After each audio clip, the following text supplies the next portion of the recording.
Good morning, welcome to Breakfast with Dan Walker and Sally Nugent. The headlines for you today. The new Omicron COVID variant. The government sets out details of its measures to control the spread. Face masks must be worn in shops and on public transport in England from tomorrow. An expansion of the booster jabs programme to all adults is likely to be approved. Thousands are still without power after the damage caused by Storm Arwen. The police in Scotland warn the disruption could last for days. Good morning. The boom in buying now and paying later. More than 17 million UK customers have now used the payment option. That is double the number as pre-pandemic. But are the regulations tight enough? I take a look. One of Formula One's true greats, tributes are paid to team owner Sir Frank Williams, who's died at the age of 79. Lewis Hamilton said his legacy will live on forever. Good morning. It's a bitterly cold start to the day. Last night was the coldest night of the season so far. So watch out for some frost, some icy stretches around this morning too. I'll have all your weather details right here on BBC Breakfast.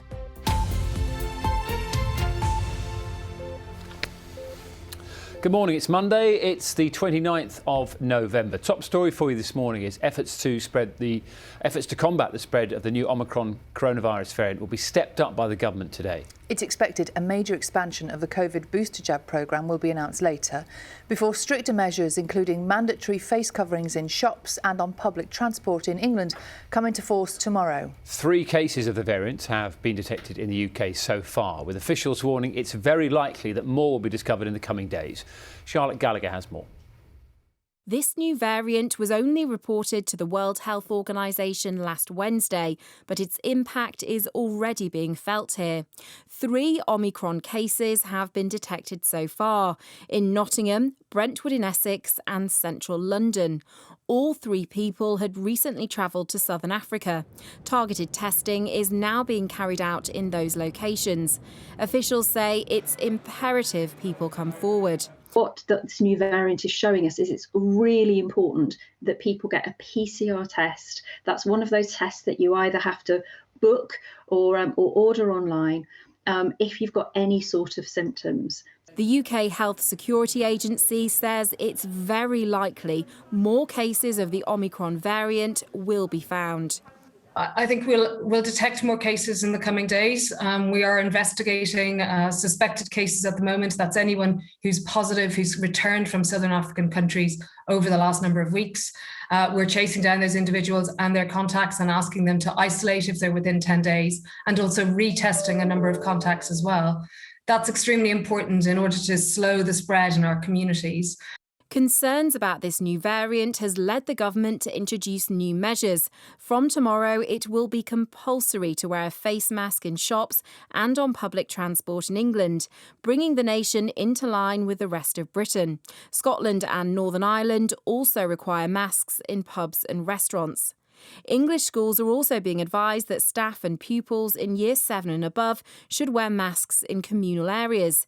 In Scotland, masks are worn in secondary school classrooms as well. I think lots of school and college leaders would say, well, actually, we've had mask wearing in our public spaces. We've done that either on the advice of local public health or because of the buildings that we've got and the lack of ventilation. So no big change for them. And I think others will say, well, if this is the price we need to pay to try and keep educational as normal as possible, then let's do that. People entering the UK will have to take PCR tests and isolate until they receive a negative result. And experts are looking at extending vaccine boosters to all over 18s. Much is still unknown about the Omicron variant, and it's unclear how big a threat it poses. But as those risks are studied, experts say vaccines remain crucial. Charlotte Gallagher, BBC News. Well, let's speak now to our chief political correspondent, Adam Fleming. Morning to you, Adam. Great to see you this morning. And I know this is a very fast-moving situation, but what are we expecting to hear throughout the day today? Well, we're probably going to get a statement in Parliament later on from the Health Secretary Sajid Javid, who will update us on the situation and what the government's doing. And after a big flurry of activity over the weekend, like a last-minute press conference from the Prime Minister in Downing Street, I think we're now just in for a couple of days of waiting. We're waiting to see what the progress of this new variant is across the UK, because there will be more cases. We're also waiting for an update on the science around it, because a lot of the concerns about Omicron are kind of theoretical rather than all based on things that have happened in the real world for definite yet. We're also waiting for whether there's going to be a change to the rollout of the booster programme, because the government has asked their advisory committee, the JCVI, to look at expanding the booster programme to younger ages, and also whether the gap between your second dose and your new dose could be shrunk so that more people can get into the system. And we're also waiting to just see in black and white these new restrictions that the government announced over the weekend, which will come in on Tuesday in the very early hours of Tuesday morning. We haven't actually seen them written down in black and white as a piece of legislation yet, which also means we're still waiting to get the political reaction to that, because I can imagine some Conservative MPs will be worried that this is the start of a lot more restrictions coming our way. But as I said, we'll get a big update from the Health Secretary mid-afternoon. Adam, thanks very much indeed. That's Adam Fleming in Westminster. Scotland's First Minister Nicola Sturgeon will urge people to pull together over the winter months to prevent the spread of the Omicron variant later on today. In an address to her party's online conference, the SNP leader will say the pandemic continues to be her main focus, despite pressure from activists to secure another independence referendum. She'll urge the public to redouble their efforts to maximise the chances of a more normal Christmas. Tens of thousands of people have spent another night without power as temperatures dropped as low as -6 in some parts of the UK. Yellow ice warnings remain in place for much of Scotland, England and Wales this morning, with some schools closed and rail services cancelled. Louisa Pilbeam has more. People across parts of Scotland, Wales and northern England have spent their third night without power as temperatures dropped to their lowest seen so far this season.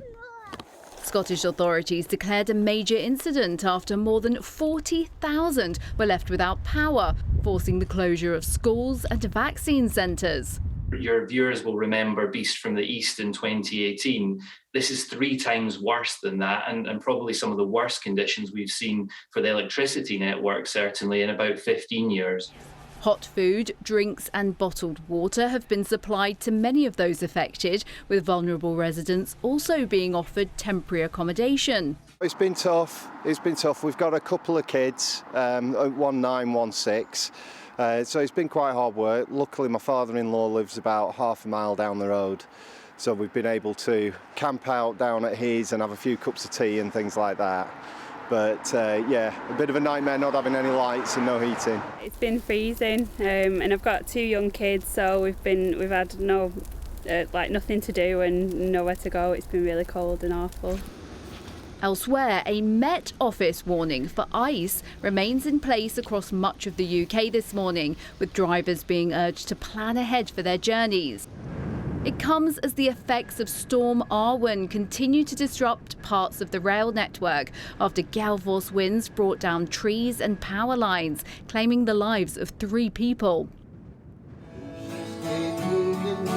More than 60 customers have been trapped at this pub in the Yorkshire Dales since Friday night, when heavy snowfall blocked the only road in and out of the area. With milder temperatures on the horizon, many will be hoping a big thaw follows the big freeze. Louisa Pilbeam, BBC News. Well, let's get a bit more on that. Our reporter Lakshmi Gopal is at a gritting depot in York this morning. I imagine, Lakshmi, it's going to be a pretty busy morning there. How are you? Morning, Dan. Yes, as you can see, there's activity already behind us. So I am at a very cold and frosty York City Council depot now, but this is positively balmy compared to the conditions that the team have had to put up with overnight, as you know how freezing it's been. So we've got one of the gritters who's just returned to offload and then will move around the side to be washed, and that's one of 8 gritters that's been out overnight. The team here say that it's been the busiest week of the season so far. It was busy anyway due to the drop in temperatures, as we know, most parts seeing below 0 overnight, but that's been compounded by the effects of Storm Arwen, which brought rain and wind and snow And there are, of course, people still feeling the effects of the storm now, with thousands of people across the UK still without power. Now, what's going on here, it reflects a picture of what's happening across the country. So just to give you an example, so it's just moving out now, so sorry if it gets a bit noisy. So the 8 gritters that went out overnight, they were able to cover at any one time 360 miles of road networks and cycleways. That's the area they treat. And actually, this weekend in York alone, they treated 1,800 miles of road and cycleways. And that's because, and that will continue because there is still that yellow ice warning.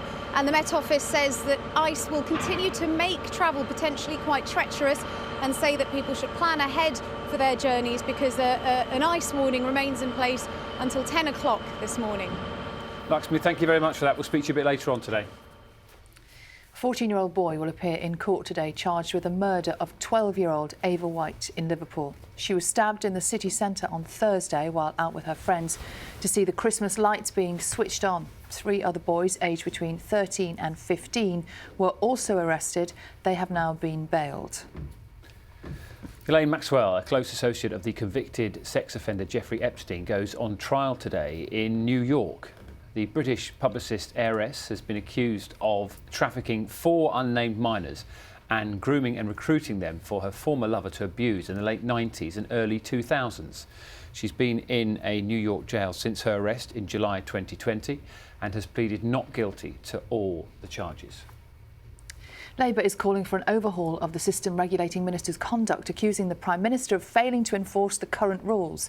In a speech later, the party's deputy leader, Angela Rayner, will call for a ban on paid work relating to a minister's job for at least 5 years after leaving government.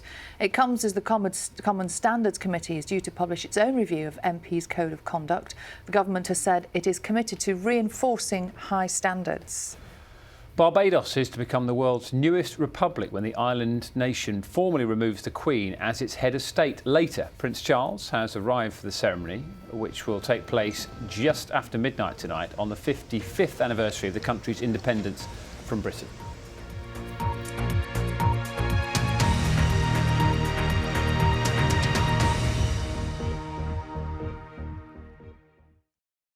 See the headlines as they happen and watch BBC News live in the app and get the full story with bbc.co.uk/news.